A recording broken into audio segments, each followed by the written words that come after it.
Mgbede ọma nụ ụmụ ọdịnala Igbo, ekenekwa m. Ana m ekene nwoke na-ekene nwanyị. Asị m nkwọ tata gaziela anyị. Ndụ anyị ụbọchị nkwọ na-eke n'orie n'afọ n'afịa na-anọ ụbọchị na-anọ. Asị m nke onye chiri ya zelu. Ihe ọma meela anyị. Ihe anyị ga-eri bịakwala anyị, mana nke ya eri anyị gbara anyị ọsọ. Onye gwọrọ anyị ọgwụ ya saa n'ọnụ ọsacha ya nwụrụ. Asị m na kakaka ya ama anyị ma jijicha ya ama anyị.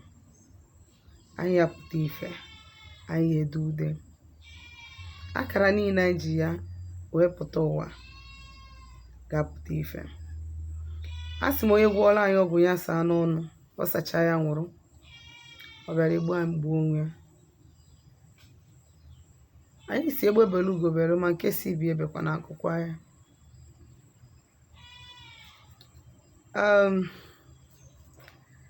Aka bụkwa onye nke gị, Nwaada Agbarọma Ụzọmmiri. Abụkwa m onye mgbasa ozi ọma ọdịnala Igbo, bụrụkwa dibịa Igbo. Anyị na-agba afa miri emi, na-alụ ọrụ mmụọ dị iche iche, na-enyere ụmụ Igbo aka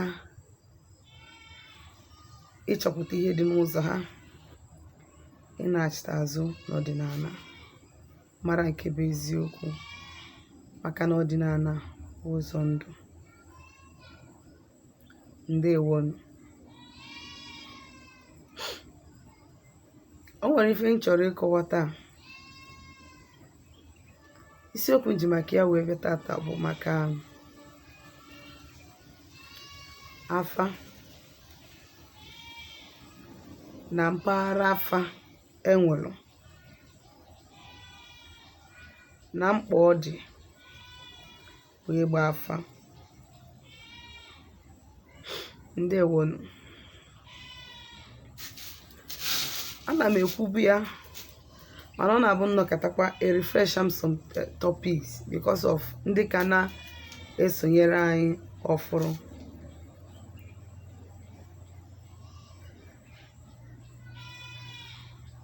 Abịa n'afa, ndị ụka na-akpọ ya counseling, ndị oyibo na-akpọ ya consultation or divination. N'ọdịnala anyị na-akpọ ya afa. Na general asụsụ Igbo a na-akpọ ya ịjụ ese. Onye na-ajụ ajụjụ anara ama n'ọnya.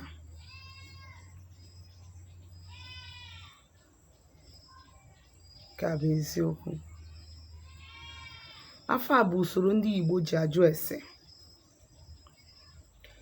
ịchọpụta ma malụ ma ndụ ha ọ dị,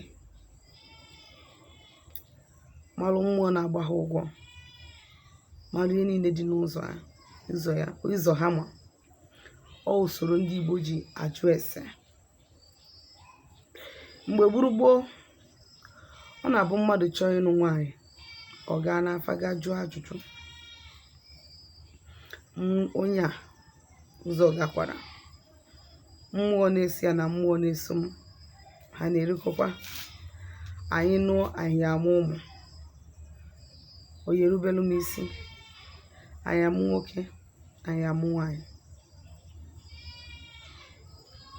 O nwere mmụọ ya esi ya be nna ya, ya bịa mebielu m ihe.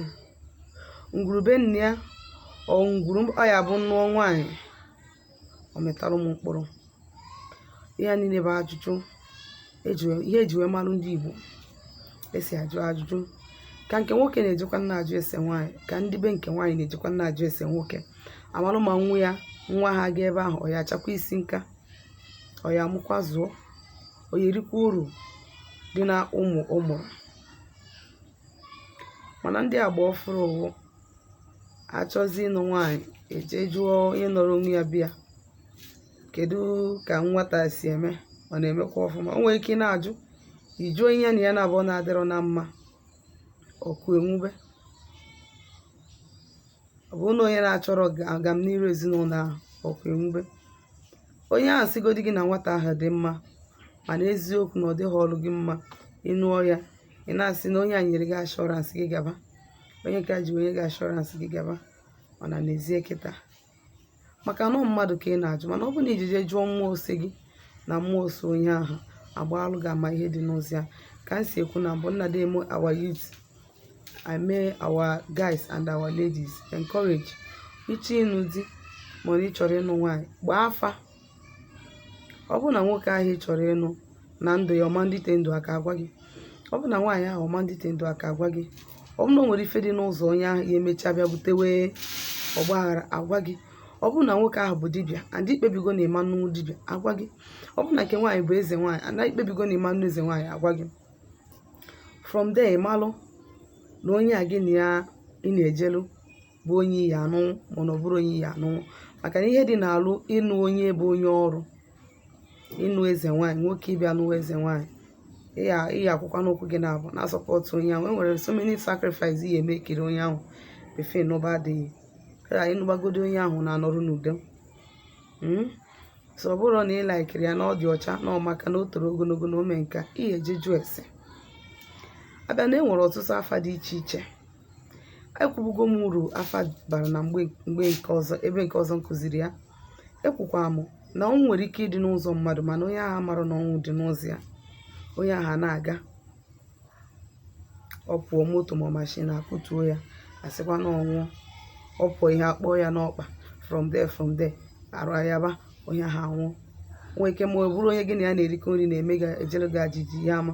Kedu ebe ị ga-esi wee malụ? Site n'afa, ịgba afa iwe malụ ihe dị n'ụzọ gị.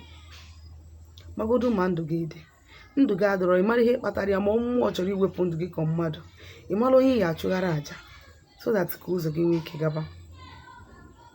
Enwere ụdị afa dị iche iche. Enwere afa agụ, wa afa n'ọrụ onwe ya, ka bụ afa onye ụwa. Afa agụ a na-akpọ ya afa agụ, afa chi ma afa onye ụwa. Ebe a ka a ga-anọ wee jụọ ese mara onye nọrụ gị ụwa, ya nọrọ onwe ya iche.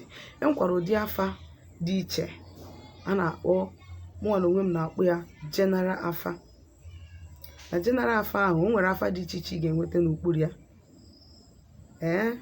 Afa ndụ dị ya. Afa ndụ bụ ebe a ya ajụ ma ndụ gị ọ dị. O nwere onye na-ejere gị aja ije, o nwere ihe imetalụ na-achụ gị, o nwere ebe isi ka esi wee bigheri aka gị, o nwere ka isi wee tinye aka na aja ihe ọ na-achụ gị ọsọ. Afa arụsị nọkwa ọkwa ụdị afa n'ọrụ onwe ya. Afa arụsị na-ekwu maka arụsị dị na ngwurube nna mmadụ ma ọ ikwu nne ya, na arụsị a na-ana onye oke na mmadụ gwọrọ ọgwụ n'isi onye a wee were arụsị wee kpuchie ya, na o nwere onye jeje rịpọtụ onye a na arụsị ọ na-enwe nsogbu mana ọ marọ. Afa arụsị we even go as far as i-reveal gị o nwere mmụọ akpọbata be nna gị, in as much as afa ngwuru ya ekwukwa about it. Nke a bụkwa afa ọzọ. Enwere afa ngwuru. Afa ngwuru bụ ebe a na-ajụ ese, a na-ajụ ese ngwurube nna mmadụ, ngwurube nna onye a kedu ka o si dị. O nwere mmụọ efelo na ngwuru emere abandon ọ na-akpa ike. Ngwurube nna onye a o megburu mmadụ mgbe gburugburu na-ebutere ha nsogbu. O nwere arụ dị n'ụzọ onye a, mebi ya nwa metalụ ma ndị ngwurube nna ya metalụ. Ha nụrụ nwaanyị wee megbuo ya. O nwere ihe ha melụ na ngwurube nna onye a na-agba ya ụgwọ. O nwere onye na-ejere ngwurube nna ya aja ije. Ọnya bụ afa ngwuru. Enwekwazi afa mmiri. Ekwugo okwu mmiri na-eso mmadụ, mmiri mmadụ si na ya wee bịa ụwa. Fọ ndị nwere ọrụ, ọ bụ nọ mmiri na-akpọ ha oku, agwa ha nọ mmiri, ebe a ka a ga-esi wee nweta those things. Ọ bụ na onye ahụ anụgo di na ma ọ nwụrụ nwaanyị na mmiri, ebe a ka a ga-esi wee gbapụta na onye ahụ na di mmiri na-enye ya nsogbu mana nwaanyị mmiri na-enye ya nsogbu. Ọ bụrụ na onye ahụ amụọ na nwa na mmiri, ebe a ka a ga-esi wee gbaa ya n'afa mmiri.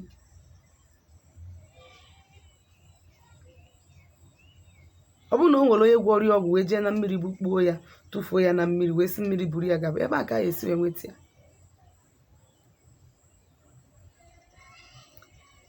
E nwezikwara afọ iyi ụwa. So na mmadụ na-eji ịgba afa,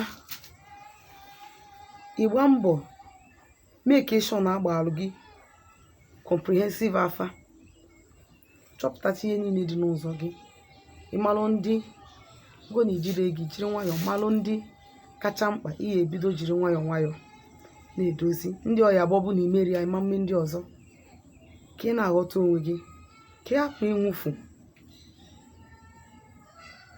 Maka na ihe mmadụ na-amara ọ bụ na ọ bụ na o nwere mmụọ na-agba gị ụgwọ, mmụọ can easily open road for ndị iro gị ehitie gị ma nweta gị.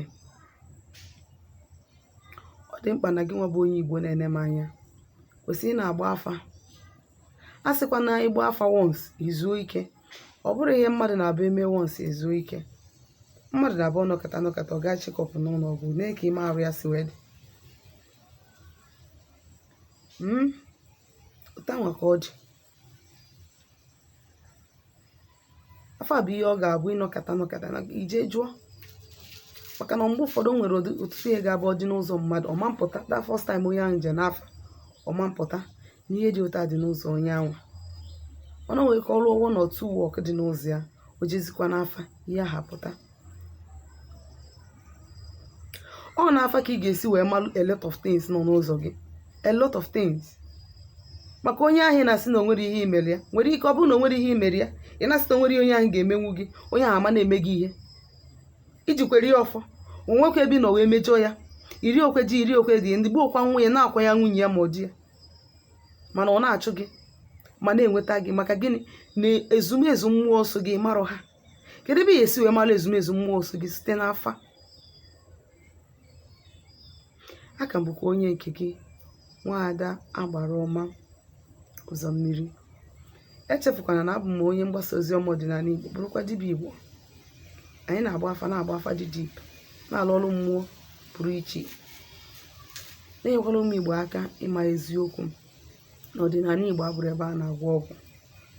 Ya bụ ọ bụrụ na o nwere meseji ị nwere drọp m ebe ị chọrọ ịjụ ajụjụ gbasara ihe ndị nkụzi taa ma ihe ndị nkụzi bifo, ma onye ọbụla gbasara ọdịnala Igbo, ma na ịchọ ka agbalụ gị afa ma ọ lụọ ọrụ gị ọrụ, biko dere m meseji na my WhatsApp nọmba na 07037311663. Ngwa ka emesịa.